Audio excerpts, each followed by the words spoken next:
exciting episode of the Social Web TV, the internet TV show that answers the question, who owns your data? With these two simple words, you do.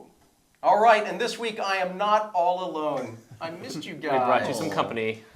And we're joined as well by a special guest from Netflix, Mike Hart, here to talk about a really exciting development, a new API. But before we dive into that, anything interesting in the open news space? Well, a little upstart publication called the Wall Street Journal did a really nice piece on OpenID and how people are starting to use it and what the opportunities are and some of the challenges in front of it. That to me was a really big deal because you think about these open technologies, there's a lot of people who are interested in it from the users and making things work, and sometimes the skepticism comes from the more sort of conservative business angle of is this really going to work for my business? So to see a particularly sort of high bar skeptical business paper like the Wall Street Journal start to cover this, to me was a really cool sign to see it starting to really go mainstream. Yeah, and really nice seeing it not just in online, but in the actual print copy of the Wall Street Journal. Yeah. And I think, as Joseph was saying, sort of looking at a lot of the accomplishments that OpenID has had over the past few years, as well as then balancing it with some of the skepticism. So I think overall, a really balanced piece, talking to a lot of the different companies that are working with OpenID, and a great piece overall. Cool, well, we'll have a link down here for that.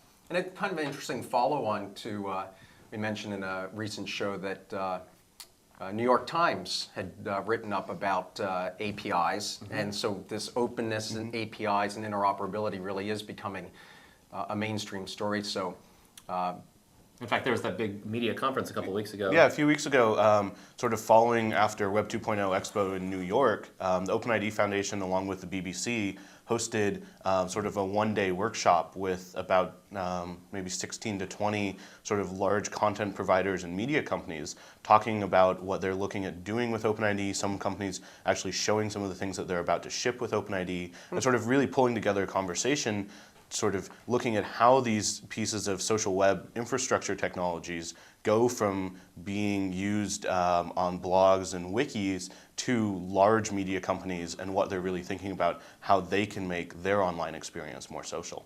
It's pretty clear they all care about adding social dynamics to their otherwise sort of fairly static media properties, Yeah, right? So definitely. You can see they're very excited about that. well, so it really tees up today's talk, which is about mainstream companies embracing openness, interoperability, and opening up via APIs. And that's why we've got Mike here from Netflix. Hi guys. Welcome. Thank you. You want to tell us what's in the news from Netflix? Yes, so we recently released our Netflix API, which lets developers access aspects of the Netflix service, such as our 100,000 title catalog, as well as our deep information we have around our users, such as ratings, the ability to manipulate queues, and get recommendations and things like that. So we're really excited about it. Awesome. Yeah. Yeah, I mean, this is, I think, been something people have been very passionate Netflix users for a long time, and Netflix is such a good way of getting you to build up all of these ratings and reviews and what movies you're watching and all of that. And so I think people have been really eager to be able to get their hands on that data and do cool things with it. So. Well, you're not just talking about that. I mean, Joseph's actually been talking about a Netflix API as something that he's wanted personally for a long time. I've been banging on the door over at Netflix HQ for a few years and so finally found the right door to bang on. A lot of developers haven't even waited. I mean, a lot of people are screen scraping our websites and using our RSS feeds, so we thought we could help them out with a better, more supported API. I mean, that's a common pattern we see with the webmail providers and so forth too, right? Where they're like, there's clearly something legit here, so maybe we should help people do it the right way rather than the wrong way. Right. So sometime yesterday morning, this new API was available to any and all, and then Joseph couldn't wait, so you jumped on it last night? Oh yeah, I've already been playing with it and gotten a lot of great stuff working. You can definitely look forward to seeing some of that in Plaxo. I also wrote up a little tutorial guide for people that are interested in playing with that. We can probably link that up for other hackers that want to jump into it right now. But it's fantastic. I mean, it really exposes all of the data and not in this sort of half-hearted way, but really giving you what you want and doing it with OAuth and other standards. So I was very excited to see it. Yeah, they're doing it with OAuth and other standards. That's, I mean, OAuth was in the news a few times this week between Netflix shipping an API and a few other companies shipping new APIs using OAuth. So like, what was some of the thinking there behind? Well, standards provide us a couple things. You know, one of our mantras when we were building API was simplicity, and there's also a little aspect of what I'd call authority. So on the simplicity side, we get interoperability. We get an existing tool set that people can use in order to work with our API. Also, developers who are familiar with the standards will ramp up and use the API much more easily. And then on the authority side, we have lots of different partners coming to us constantly and saying, let's integrate. And if you come from a position where you're saying, hey, we support OAuth standard authentication versus our homegrown authentication, it makes those conversations go a lot easier when they have some other standard they like you to use or their own, their own way of doing things. So that's the way we look at using OAuth and standards, other standards. Cool. Well, Yeah. we're big believers in this open thing, obviously, but I still occasionally run into real skepticism about the business side of this and whether, in fact, it makes sense for companies to open up. So can you give us a little bit of color about how that thought process happened within Netflix? Any Sure. controversy there? Very little. Netflix, in a way, has embraced openness for a while now if you consider things like the Netflix Prize. So if you look at the Netflix Prize, where we basically released a ton of anonymized user data so people could help us build a better recommendations engine, there we kind of outsourced to the open community the improvement of our recommendations algorithms, right? So here we're kind of thinking about it in a way as outsourcing innovation. We have a very small team. We could experiment in a lot of new Netflix user experiences, or we can open up to the community and see what they provide. And really, there's very little or no loss to us to having somebody else build that experiences than if we did it ourselves. Sometimes companies, though, are nervous about by enabling anyone else out there to develop something based on the data that's until that moment kind of hidden behind a wall. Any worries of competitors doing something with the data, or? Well, to some extent, we have some layer protections. We've got our terms of service. Yeah. There's certain things you just can't do through the API, though you can do a lot of things. But the general feeling is the more we try to hang on to this data, which is really the users as much as that it's ours at the end of the day, right? Amen. It's going to hurt us from a goodwill perspective. So maybe we hang on to a couple customers by not letting that data out, Right. but we maybe lose a few that might have joined up as subscribers on our service if we had a more open stance. Well, and I think what we've found with some of these other services is that when doing something like rating a movie becomes a form of self-expression that you can take to other sites, that's a whole nother incentive to be a good user of that service and fill out all that data. So, we have a lot of people filling out Yelp restaurant reviews now, not because they're particularly passionate Yelp users, but because it's a way of saying, hey, I thought this was a cool restaurant, and knowing that their friends will see that. So it seems like Netflix is an obvious way to do that for movies, which is something obviously people are so passionate to talk about anyway. And to be fair, to some extent, it's easier for Netflix being a subscription-supported business. We don't have to worry about somebody coming to our site and getting that ad revenue, right? So as long as that engagement's happening with our subscribers and our subscribers are delighted, we're happy and it's good for the business. And then being able to go and create a bunch of new types of engagement Sure. off of Netflix.com for Netflix subscribers. Yeah.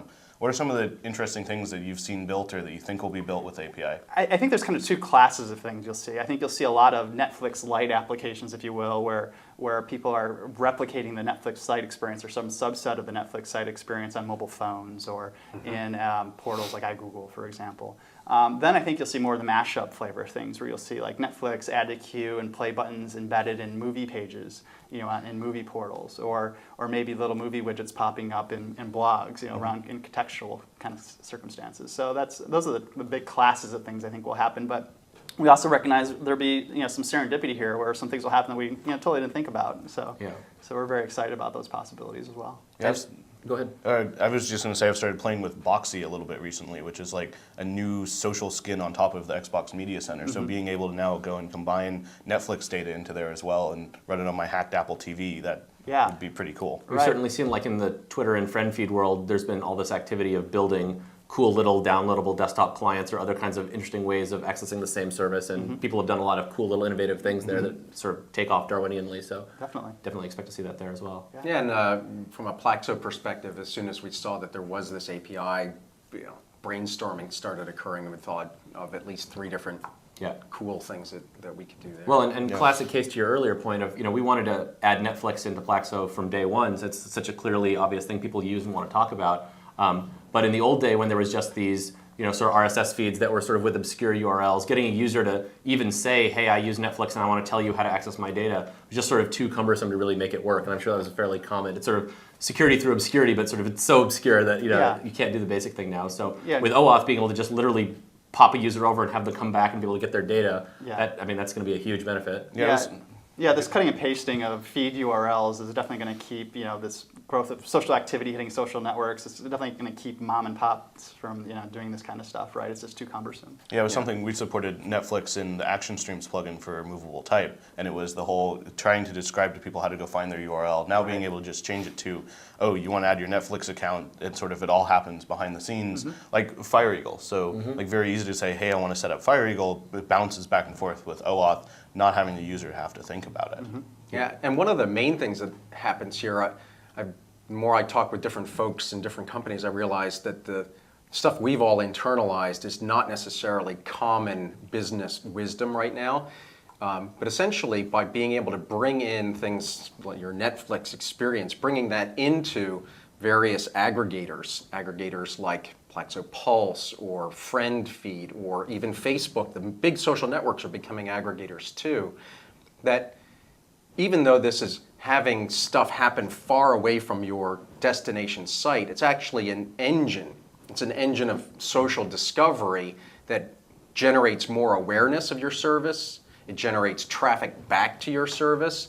And so this whole ecosystem where the conversation gets distributed, not everyone's got their head around that yet. So. And everybody wins. I mean, again, we win because it's greater engagement for our users off the Netflix site. And you guys can tap into that engagement. Yeah. So we have 2 million movies rated every day, 2 million movies added to your queue every day. Cool. And again, we don't care where that engagement happens, so that's a big opportunity for our partners.